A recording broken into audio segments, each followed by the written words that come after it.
Analyse de SWOT, PESTEL et SMART. Compte rendu stratégique à destination du client.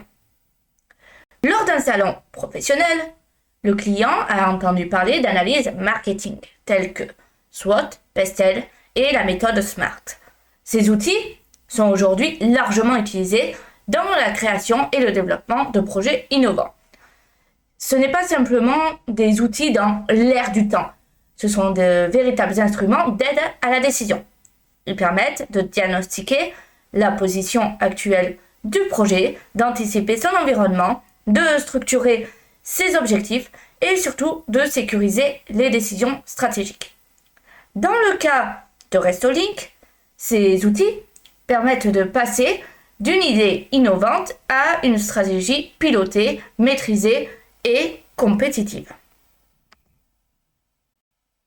On va commencer par l'analyse SWOT.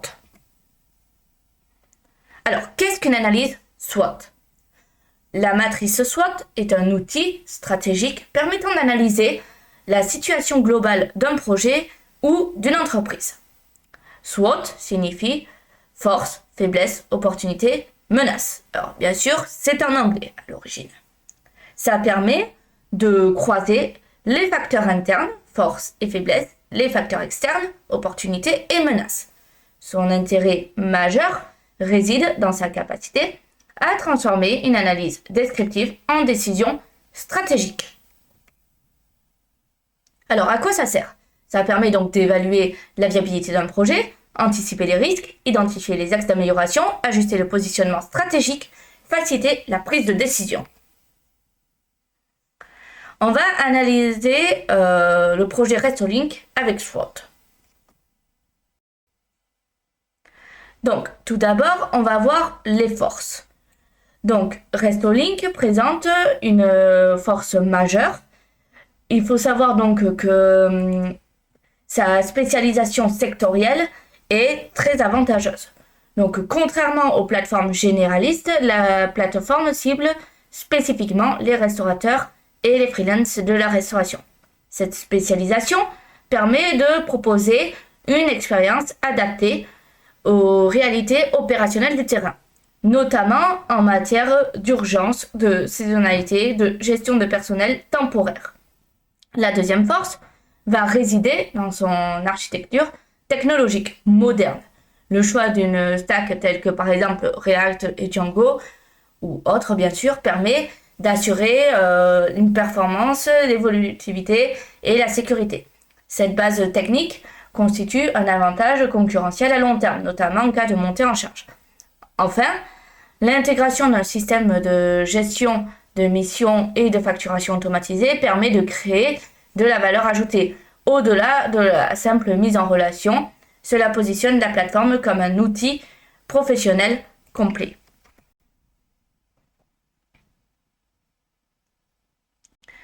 Donc, pour ce qui est des faiblesses, le projet souffre cependant d'une faiblesse structurelle importante, son absence de notoriété initiale.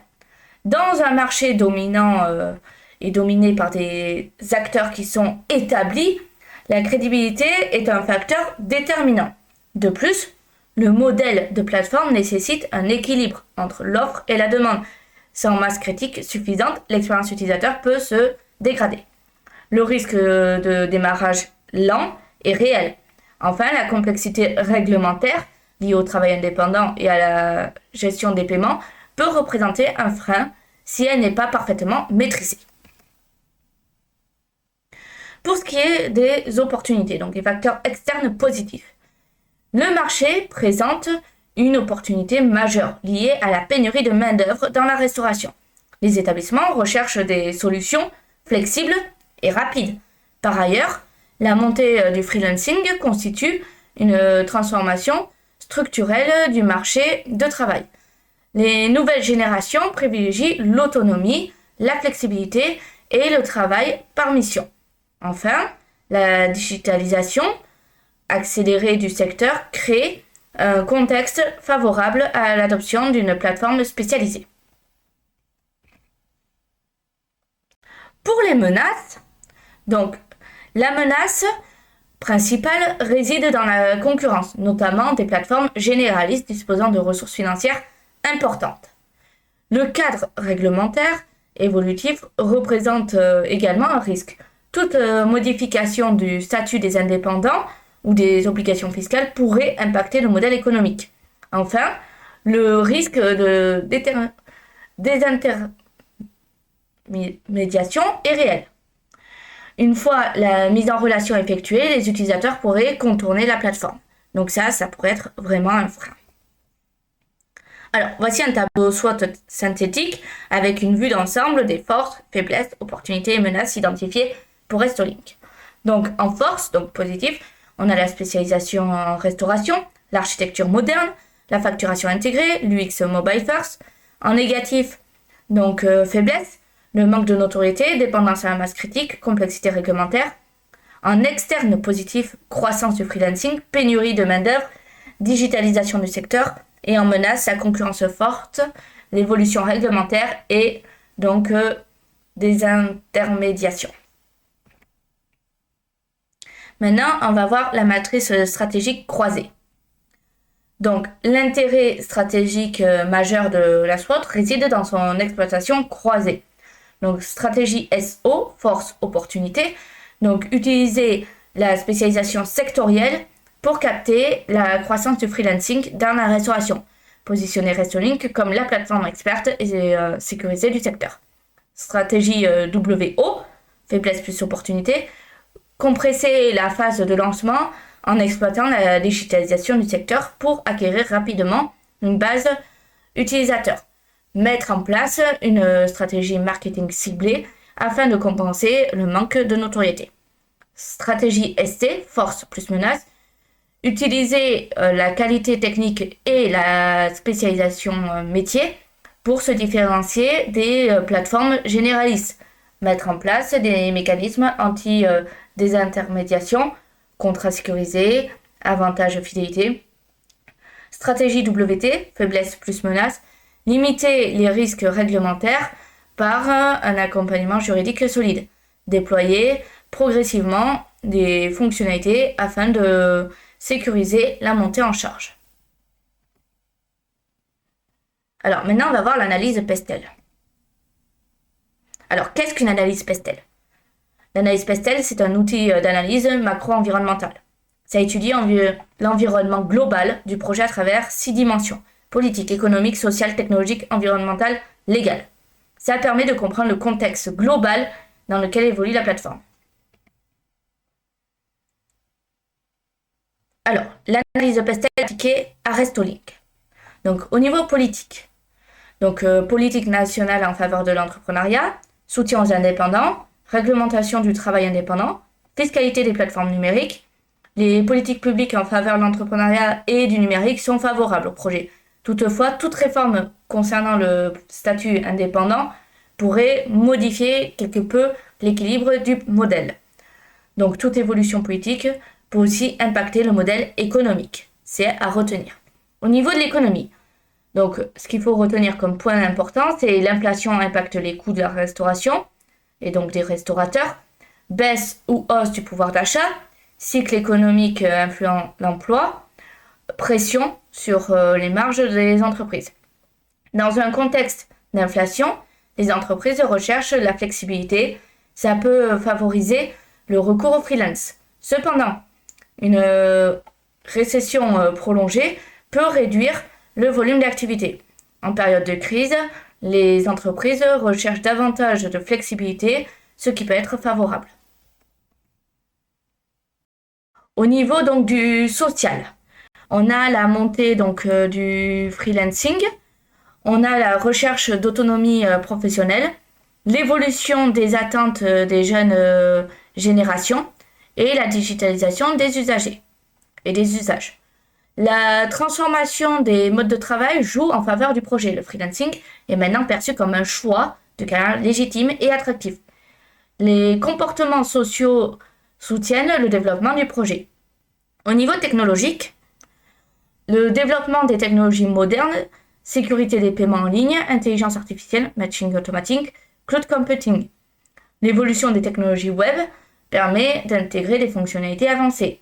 Donc, j'en ai cité quelques-unes, mais on a l'automatisation et l'analyse des données. La technologie est un levier central majeur pour la plateforme.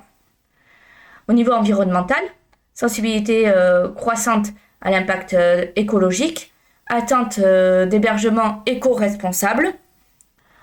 On a la sobriété numérique. La sensibilité écologique impose une réflexion sur l'éco-conception et l'hébergement responsable. La plateforme devrait intégrer une logique d'éco-conception. Au niveau légal, on a donc le RGPD, Règlement général de la protection des données, le droit au travail des indépendants, l'obligation fiscale, conditions générales d'intégration. Alors, le RGPD, la protection des données et la réglementation sur les paiements en ligne constituent des obligations qui sont incontournables. La conformité légale, c'est un enjeu prioritaire. Maintenant, on va voir l'analyse SMART. Qu'est-ce que la méthode SMART? Alors, SMART, c'est un outil permettant de définir des objectifs clairs et structurés. Un objectif doit être spécifique, mesurable, atteignable, réaliste, temporel. Cette méthode permet de transformer une vision en plan d'action concret. Donc, on va appliquer SMART au projet Restolink. Donc, au niveau spécifique, lancer une plateforme spécialisée mettant en relation restaurateurs et freelance qualifiés, intégrant gestion de missions et facturation automatisée. Au niveau mesurable, indicateurs de performance, donc le nombre d'inscriptions freelance entreprise, nombre de missions publiées, taux de missions réalisées, chiffre d'affaires généré, taux de satisfaction utilisateur. Donc par exemple, atteindre 1000 utilisateurs actifs dans les 12 premiers mois et générer un volume de 300 missions mensuelles. Atteignable. Donc moyen mis en place, développement progressif, MVP, puis évolution, stratégie marketing ciblée, acquisition digitale, partenariat sectoriel. Donc mobilisation d'un développement progressif, MVP, comme je l'ai dit, stratégie digitale ciblée, des partenariats professionnels, tout cela rentre en ligne de compte. Réaliste. Le projet est réalisable et réaliste car marché en croissance, besoins réels identifiés, technologie maîtrisée, modèle économique viable. Le projet est réaliste. Il répond à un besoin structurel identifié et concret sur le marché. Pour ce qui est du temporel, l'objectif, lancement MVP 6 mois, 500 utilisateurs en 12 mois et extension nationale 24 mois. Donc, pour ce qui est de la conclusion maintenant, les analyses, donc SWOT, PESTEL et SMART, démontrent que Restolink s'inscrit dans un environnement porteur mais concurrentiel. Donc le projet dispose d'un positionnement stratégique pertinent, d'un contexte favorable, d'un potentiel de croissance réel. Par contre, il nécessite cependant une stratégie structurée et sécurisée. Alors, les outils permettent d'anticiper les risques, de mieux piloter le projet, d'aligner la vision stratégique avec des objectifs mesurables. Ça constitue une base essentielle pour assurer la pérennité et la compétitivité de la plateforme. Sa réussite va dépendre de la rapidité d'acquisition d'utilisateurs, la différenciation sectorielle, la maîtrise réglementaire, la qualité technologique sécuritaire. Alors, ces outils ne sont pas théoriques, ils constituent un cadre décisionnel stratégique, permettant de piloter un projet avec rigueur et vision. Les outils ne doivent pas être utilisés de manière isolée. Le SWOT permet et offre une photographie stratégique à un instant donné. PESTEL permet d'anticiper les évolutions macro-environnementales tandis que la méthode SMART transforme la vision en plan d'action opérationnel.